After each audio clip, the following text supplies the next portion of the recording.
Era uno de los últimos hombres que todavía vivía de los que habían caminado y hablado con Jesús. Casi todos sus mejores amigos habían muerto. Muchos habían sido matados por los romanos. Y ahora había sido enviado al exilio a Patmos, una rocosa isla solitaria en el mar Egeo. Pero de este aislado puesto de soldados del Imperio Romano nos viene algo extraordinario, uno de los cuadros más resplandecientes del futuro que alguna vez ha sido pintado, una de las visiones más animadoras que alguna vez ha sido comunicada. Hoy descubriremos por qué un hombre que estaba tan aislado de la sociedad pudo comunicar un mensaje a generaciones del futuro en forma tan poderosa.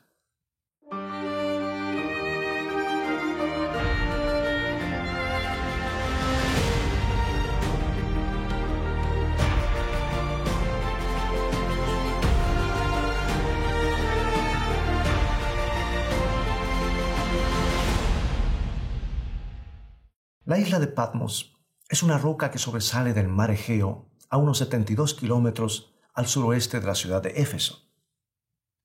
En el primer siglo era un lugar romano sujeto al extenso dominio del César, y era un lugar pagano. En esa isla se había levantado el templo a la diosa Artemisa. Ella era su divinidad patrona. Y el apóstol Juan era uno de los principales testigos presenciales de la vida, muerte y resurrección de Cristo. Había sido uno de los fundadores de la iglesia cristiana. Pero ahora esa iglesia enfrentaba grandes peligros. Se había extendido en forma tan dramática que las autoridades romanas estaban prestando atención. Notaban especialmente que los cristianos se negaban a participar en el culto de adoración al emperador. Estos creyentes daban su lealtad absoluta solamente a un rabino galileo llamado Jesús. Y para muchos romanos, esto parecía una traición, y llegaron a considerar el cristianismo como una secta peligrosa. Hubo más de un emperador de Roma que intentó acabar con los cristianos. Y en este periodo, los cristianos eran quemados vivos en las calles, eran echados a los leones en el Coliseo y matados a espada en todas partes del Imperio Romano. Este era el mundo en el cual se encontraba el apóstol Juan. Años antes, en las orillas del mar de Galilea, siendo muy joven, había mirado a Jesucristo cara a cara y nunca le dio la espalda. La invitación «Sígueme» se había convertido en la pasión de su vida. Pero ahora los ojos de este hombre estaban nublados por la edad. Sus hombros se encorvaban un poco, sus pies vacilaban, sus manos no eran tan fuertes y firmes como habían sido antes. Y en esos últimos años, Juan había experimentado mucha privación y mucho sufrimiento. Varios de los que junto con él se distinguieron como líderes de la iglesia primitiva habían sufrido martirio. Juan había sido uno de los más jóvenes entre los primeros discípulos de Cristo y ahora era un hombre anciano. La mayoría de sus compañeros habían sido ejecutados. Casi no quedaba ninguno que había visto lo que él había visto. Y ahora aún su propio testimonio estaba siendo suprimido. Los romanos habían decidido silenciar esta última voz solitaria. Lo podrían haber ejecutado a Juan o haberlo esclavizado, pero un gobernador romano decidió que el destierro era suficiente para este anciano. Ya no parecía ser una amenaza, pero el hecho extraordinario es este. Aún desde su exilio, de esa isla de Patmos, el apóstol Juan logró inspirarnos con el libro de Apocalipsis. Este documento singular ha provisto gran esperanza respecto al futuro a lo largo de las edades. Del oscuro lugar donde se encontraba, en un extremo remoto del Imperio Romano, Juan vio un cuadro increíblemente animador. Juan estaba encarcelado bajo el control de la Guardia Romana y estaba escribiendo en un tiempo de mucha persecución. Esa es una de las razones por que él usa tantos símbolos en el libro. Él no podía criticar en forma directa al poder opresivo de Roma. Tenía que hablar acerca de la corrompida Babilonia. Tenía que hablar de un dragón rojo y de una bestia sanguinaria. Su lenguaje era un lenguaje simbólico. Y sin embargo, A través del Espíritu, Juan vio mucho más allá del inmenso imperio de la Roma pagana. Juan vio algo glorioso que se acercaba. Dice en Apocalipsis 1:13, «Y en medio de los 7 candeleros a uno semejante al Hijo del Hombre, vestido de una ropa que llegaba hasta los pies y ceñido por el pecho con un cinto de oro». ¿Qué es lo que Juan vio? Este es un cuadro de un Jesucristo glorificado. Es una figura deslumbrante. Sus ojos son como llamas de fuego. Su voz es como el estruendo de muchas aguas. Tiene 7 estrellas en su mano derecha. Juan describió a un Cristo poderoso, a un Cristo más poderoso que cualquier emperador romano. Y este cuadro se hizo aún más animador.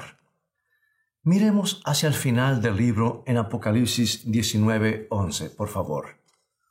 Dice: «Entonces vi el cielo abierto, y aquí un caballo blanco, y el que lo montaba se llamaba Fiel y Verdadero, y con justicia juzga y pelea». Aquí Juan vio a un Cristo militante, a un Cristo cabalgando para rescatar. En su cabeza hay muchas coronas y está dirigiendo los ejércitos celestiales hacia la tierra. ¿Cuál es el mensaje de Juan? Jesucristo va a triunfar al final. Toda la historia humana llegará a un punto culminante cuando Él regrese a la tierra. Eso es lo que podemos esperar. Él está viniendo para traer justicia y rectitud. Él está viniendo para llevar a su pueblo al hogar. Él está viniendo para eliminar el pecado y el sufrimiento de una vez por todas. Él está viniendo para traer la nueva Jerusalén a la tierra.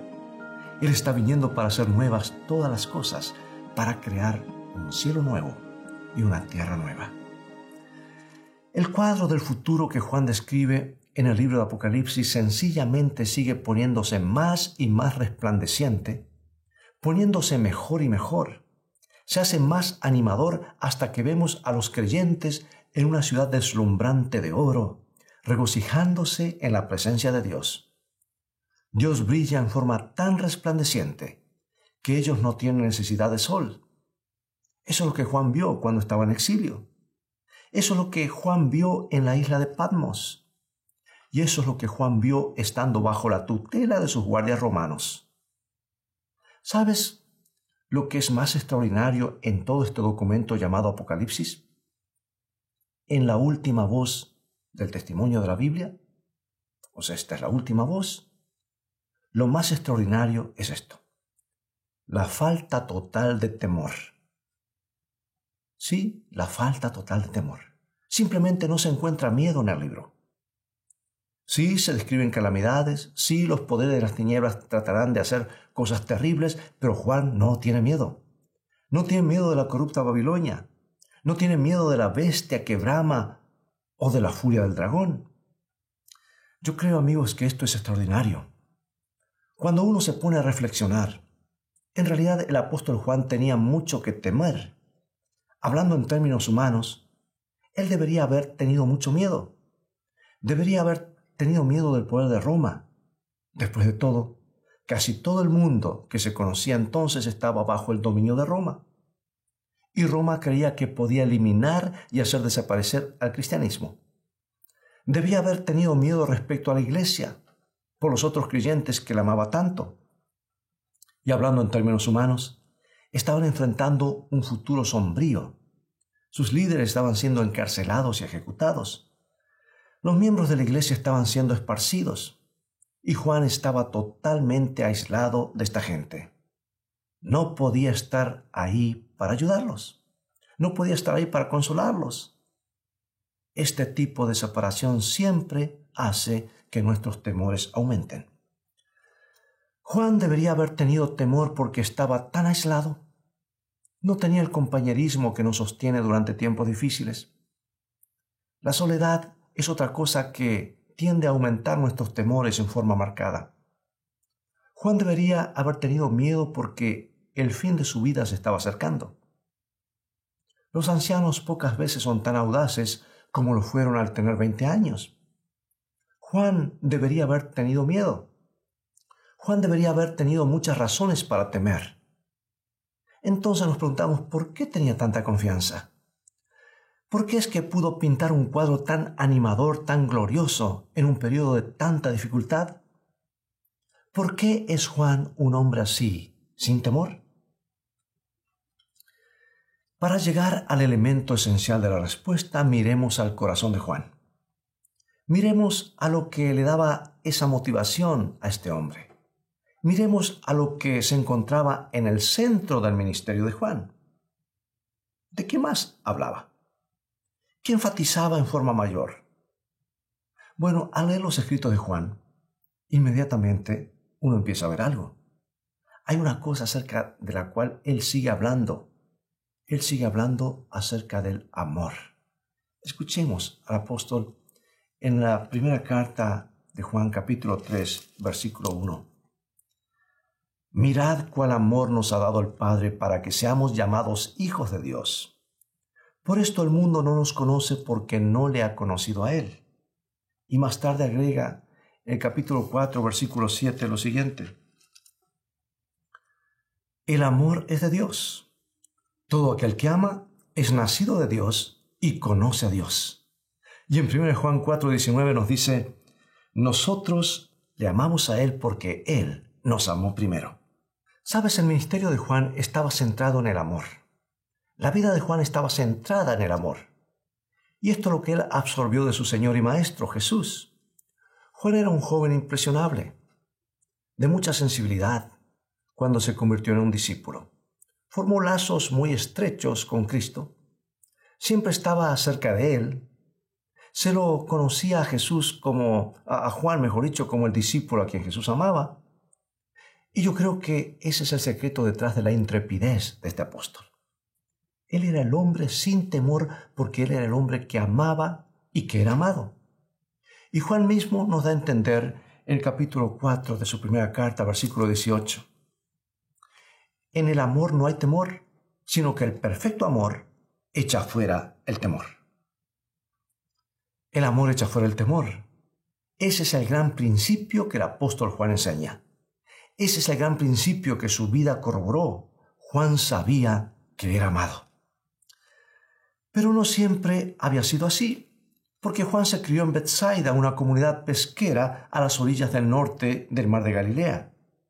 Y al crecer llegó a ser un joven impulsivo y apasionado, conocido como Hijo del Trueno. Tenía un carácter impetuoso. Y eso no desapareció así nomás cuando empezó a seguir a Jesús de Nazaret. Al principio tenía más celo que sabiduría. Y cuando cierta población vecina se negó a darle la bienvenida al Señor, Juan rápidamente sugirió que se haga caer fuego del cielo sobre esa gente irrespetuosa. Él tenía ambiciones juveniles. Su madre se había acercado una vez a Jesús pidiendo que a sus dos hijos, Santiago y Juan, se les concediesen las posiciones más elevadas en el reino de los cielos. Pero paso a paso, el amor de Jesús empezó a penetrar en lo profundo de este joven. Lentamente empezó a entender la longitud y la anchura y la profundidad del amor de Dios. Su conexión con Cristo se hizo fuerte. Una de las memorias más vívidas de Juan tenía que ver con algo que ocurrió justo después de su última cena con Cristo. Los 12 discípulos estaban desparramados por aquí y por allá en un aposento alto. La conversación en el aire era acerca de quién ocuparía el lugar principal en el reino venidero. El ego, el amor propio de las personas reunidas allí era evidente. La tensión era casi palpable. Se dieron cuenta de que no había un sirviente disponible para hacer la acostumbrada tarea de lavar los pies de todas las personas que se encontraban allí. Los 12 se miraban incómodamente. Nadie tenía el menor deseo de lavar los pies sucios del otro. Fue entonces que Jesús hizo algo maravilloso. Hizo una declaración elocuente sin decir una sola palabra. Una declaración que conmovió muy profundamente a Juan. Veamos el Evangelio de Juan, capítulo 13, versículo 3. Nos dice, 3 y 4.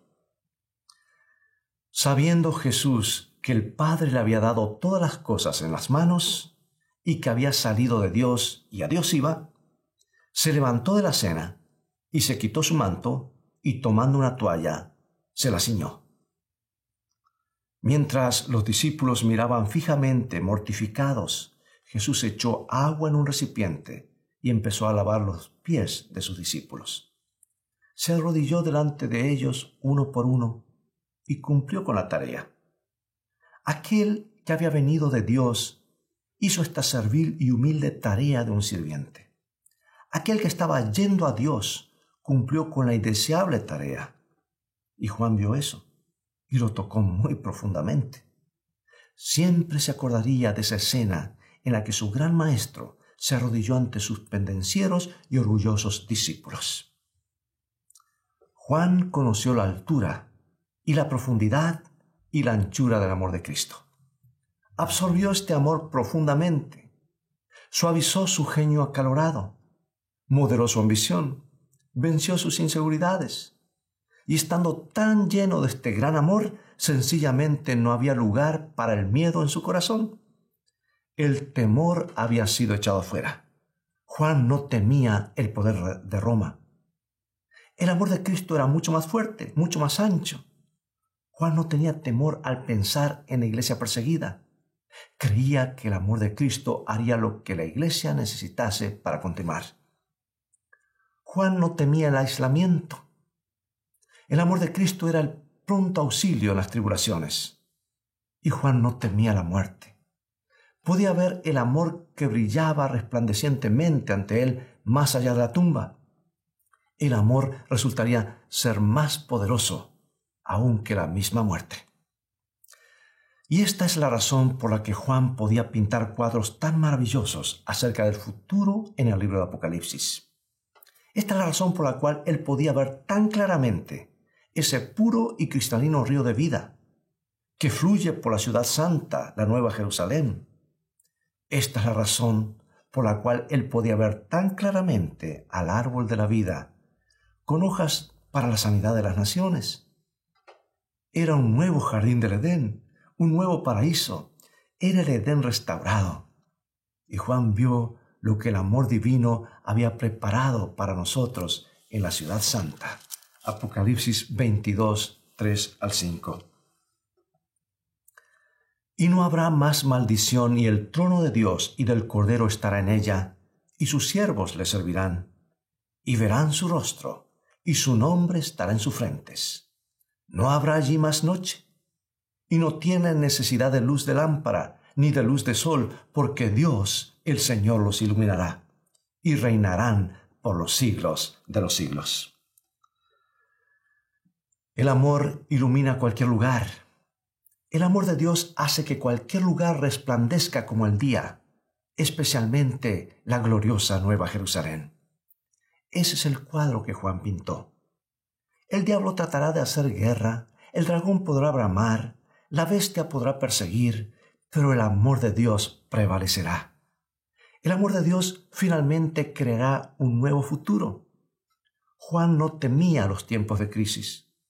Juan no temía el juicio. Juan no temía al Dios que debe venir a la tierra y decidir los destinos de todos los seres humanos.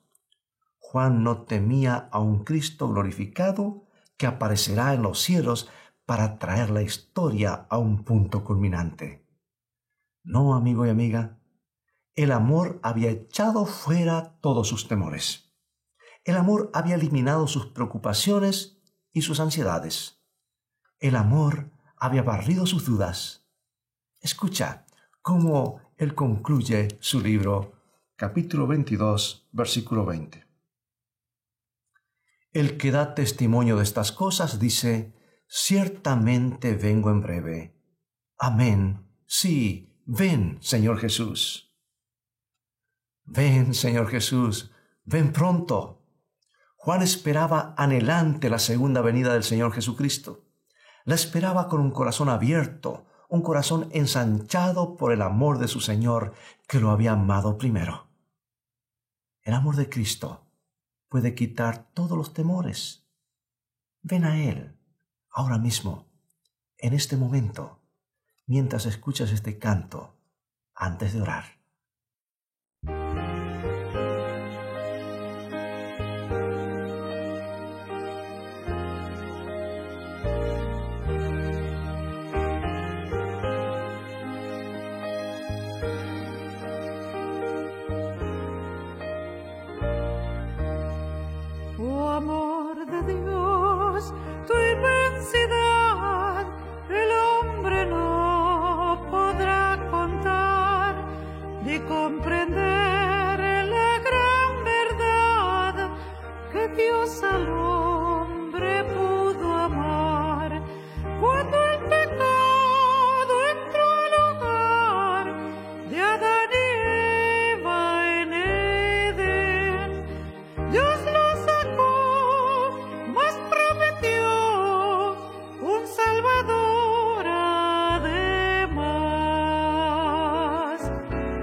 todo hombre un escritor y cada hoja un pincel para escribir de no existir, no bastarían jamás. Él me salvó y me limpió y me del cielo además.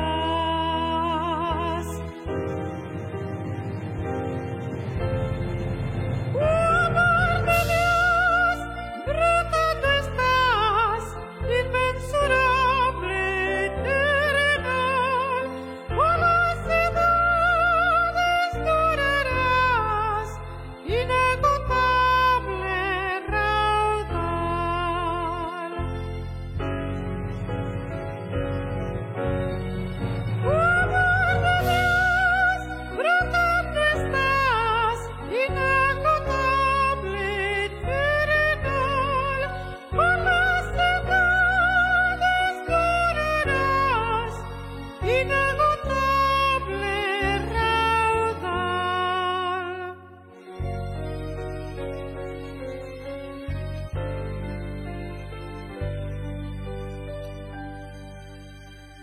Señor mi Dios, al contemplar los cielos, el firmamento y las estrellas mil, al oír tu voz en los potentes truenos y ver brillar el sol en su esplendor, mi corazón entona la canción. ¡Cuán grande eres, oh Jehová! Mi corazón entona la canción. ¡Cuán grande es Él! ¡Cuán grande es Él!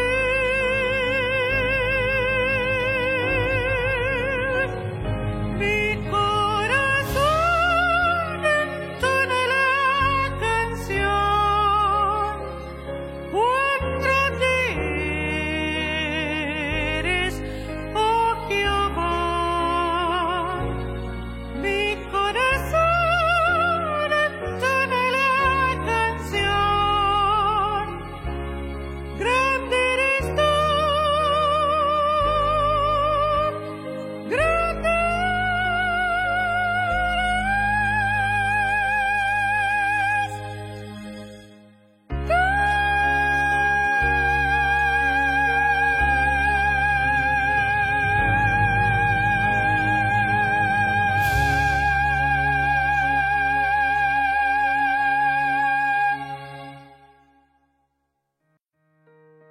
Gracias por ese hermoso canto, amor de Dios, cuán grande, cuán inmensurable. Acompáñame en oración. Querido Padre, necesitamos tu amor en lo profundo de nuestros corazones. Necesitamos que el torrente de tu luz haga desaparecer las sombras. Necesitamos que el torrente de tu compasión haga desaparecer nuestras inseguridades y ansiedades. Venimos a ti porque tú nos puedes salvar y ser nuestro Señor. Gracias por acercarte a nuestras vidas.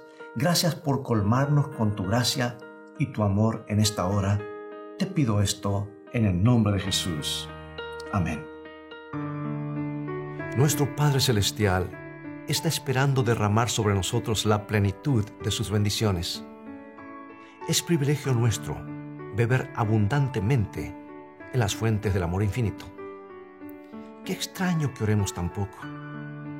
Dios está pronto y dispuesto a oír la oración sincera del más humilde de sus hijos. ¿Por qué han de ser los hijos e hijas de Dios tan remisos para orar?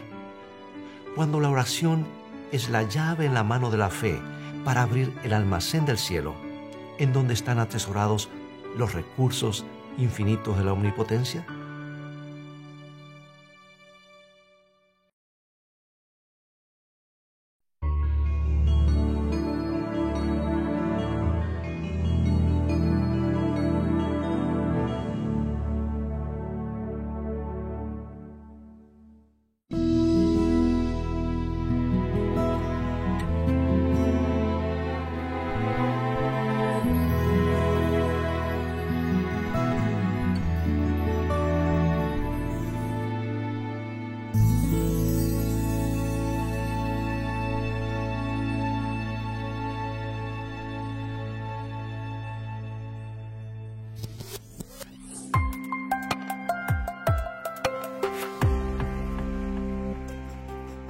has preguntado alguna vez por qué permite Dios el sufrimiento? ¿Cómo se originó la maldad en la tierra? ¿Cuál es la marca de la bestia? ¿Cómo puedo identificar a un profeta verdadero? Hoy quiero presentarte las nuevas guías de estudios bíblicos, Escrito está. Este conjunto de 25 lecciones contesta cada una de estas interrogantes con la Biblia, en un formato simple de preguntas y respuestas, y contiene amplias ilustraciones gráficas, historias introductorias y tablas de ayuda adicional. Estos estudios se pueden adquirir en conjunto o en forma individual y son una excelente herramienta para entender la Biblia a profundidad. Para más información, visita ahora mismo la tienda de escritoestá.org o llama al 423-362-5834. Descubre a través del estudio de la Biblia el maravilloso plan de Dios para tu vida.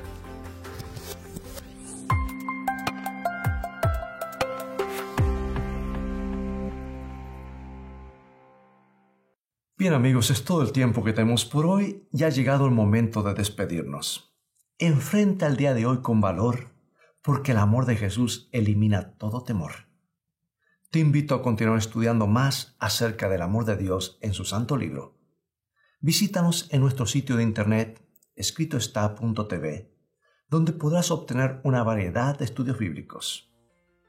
Mientras tanto, Dios te bendiga y te guarde, y recuerda, escrito está, no solo de pan vivirá el hombre, sino de toda palabra que sale de la boca de Dios.